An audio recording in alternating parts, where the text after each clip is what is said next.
Recently I made a video on how to drive economically, and in the comments there were some remarks of me changing gear too early and how that's not good for the car or the engine. So in this video I'm going to talk about when you should change gear, how you know you need to change gear, and what is too early and what is too late. When you should change gear depends on the engine. This is a Volvo V60 1.6 diesel from 2012. And this car is completely useless below 1,500 RPM. It may be able to go downhill, but up it certainly isn't. For me to get any really useful power out of this engine, I need to keep it between 2,000 and 4,000 RPM. Below 2,000, it's really not very good, and above 4,000, the power starts to die quite quickly. And in case you're interested in how the economy of this engine stacks up against my Seat Leon Petrol, I did the exact same drive in this car using the exact same techniques, although the RPM was a little bit higher sometimes because this engine suits a higher RPM, and I got 65.7 miles to the gallon. So it was an improvement over the petrol. I think I got about 61 out of that one, but not as much as you'd think. There's a link down there in the description if you're interested in that video. And now I'm sitting in a 2001 Vauxhall VX220 2.2 litre petrol, normally aspirated, and although to be fair the engine isn't exactly standard, the standard one would do this too, it will pull strongly from as low as 1,000 RPM, no problem at all, partly because it is a very light car. This is a modified engine and it will rev close to 8,000 RPM. After that, the power starts to drop back off again. The car currently looks like this. Because I'm doing a full restoration of the front suspension, everything's being replaced. It's 19 years old, so quite old now. Could do a refresh. And as it's quite uncomfortable sitting in here with all these tools everywhere, back to the Leon. So if you're a regular viewer of the channel, you'll recognise this car. This is my 2014 Seat Leon 1.4 turbo petrol. And this car will pull very strongly from 1,000 RPM up to 6,000 RPM, where it is electronically soft limited. So what's the point I'm trying to make? I've just sat in 3 different cars with 3 very different engines that all have their differences. You could say that's the point I'm trying to make. You can't make a statement to say you cannot rev an engine below 1,500 RPM because it's bad for the engine. It depends on your engine. What's important is how to know if you're doing your engine any good or bad, and in this video I'm going to help you know that. When I'm teaching someone to drive in this car, I'll tell them to try and keep the engine revs between 1,000 and 2,000 RPM during normal driving. Not uphill, not for fast acceleration. This is normal urban driving, 30 miles an hour around town.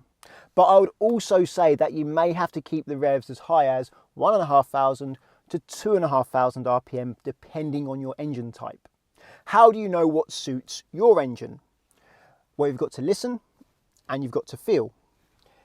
If your engine starts to get really deep in sound, like a real groaning sound, and you start to feel vibrations through the seats, the pedals, the steering wheel, or should I say more vibrations than normal, because most cars do have some level of vibration, and your gas pedal becomes unresponsive, so adding more power doesn't give you acceleration. The problem is your gear is too high, or should I say your revs are too low. That means you need to go down a gear to bring those revs up to let your engine have enough power to pull the car along. Having your revs too low for your situation where your engine is struggling is not actually going to improve your fuel economy, and it's going to certainly reduce your drivability. I'm quite fond of this engine because it's very flexible. That makes my life easier and it improves the experience of the people I'm teaching to drive. It makes it easier for them to learn. And when you're trying to learn something, you want to start with the easy instrument first before you move on to a harder instrument, if you get what I'm saying. This car will go all the way down to 1,000 RPM, or should I say this engine, depends what engine you have in the car, and up a hill, you press the gas and it will pull us up that hill. It will bring the revs back up, all the way up to 2,000, no problem whatsoever. It might struggle a tiny bit to be fair, but only for a briefest moments before it does that. Work with your car. If it is struggling, then you know you need to go down a gear. That will solve your problem. You'll get to know what's too low for that engine quite quickly when you drive it. When I drive different cars, and I drive a lot of different cars, very quickly I learn how low I can let the revs go before it struggles. Then I know, okay, well, I must keep the revs above that on this type of road or hill. And uphill, I may need to keep the revs, most of the time I do, need to keep the revs even higher. Up a steep hill in this car, I need to keep the revs above 1,500. In Wales, gosh, you ever been to Wales? You need to keep the revs up above 2,500 in some places there, because the hills there are incredibly steep. So when should you change up a gear? If you're trying to be economical, you want to change up a gear as early as possible. And at relatively low RPMs, so I'm talking about less than 4,000, generally speaking, when you go up a gear, your revs are going to drop by around about 1,000. Now that's not exact, and when you're going from 5th to 6th, they're going to drop a lot less. But for the first 3 gears, if you bear that in mind, you're going to have around about 1,000 RPM drop. That's going to help you decide when to change gear. Because if you know your engine can't handle less than 1,500 RPM, then you're going to need to take it to at least 2,500 RPM before you change up a gear. If you were to change up at 2,000, it may drop to close to 1,000, which is going to be too low for your car. Then there's the sound your car makes as your engine speed goes up, as your RPM goes up. Your car kind of makes this sound.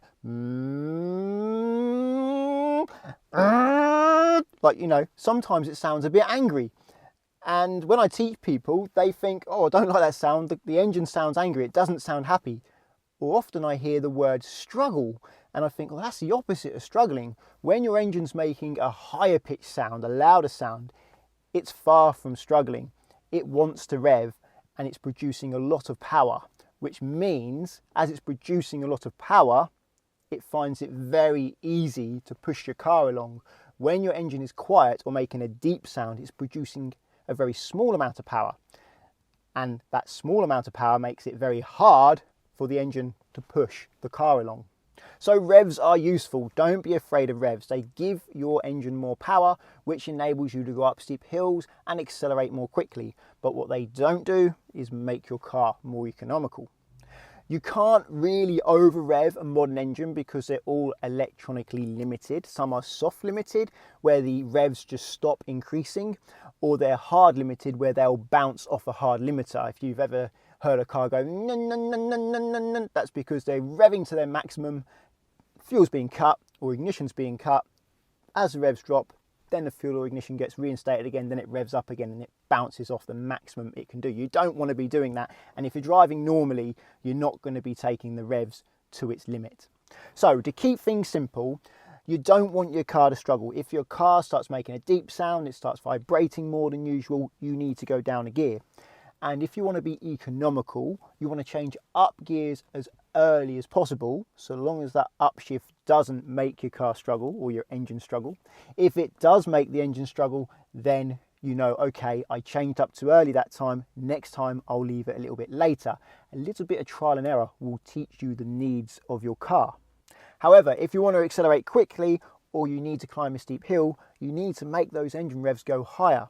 The higher the engine revs go, the more power you have. So how high you let them go depends on how much acceleration you want or how steep the hill is you need to climb. A little bit of trial and error will help you learn that. If you change up and the car struggles, you've changed up too early. If you're not accelerating quick enough, then you need to leave the revs or make the revs go even higher to make yourself accelerate even more. Just don't leave it to the limiter. Some ECUs, which is known as the electronic control unit, that's a computer that controls your engine. Some limit the engine quite harshly, some of the cheaper ones do, which is quite damaging to the engine. Others are a lot more safe and soft, but in any case, bouncing off the limiter doesn't get you anywhere. So change up before that point. You may hear people say that running at low RPM is bad for your engine, but that's not true. Engineers design engines to cope with their RPM range from idle to limit. So you're going to have good oil pressure and your coolant's going to work fine too at the lower RPMs. It's not something you need to worry about. If you're worried about engine wear, that comes mostly down to air-fuel ratio.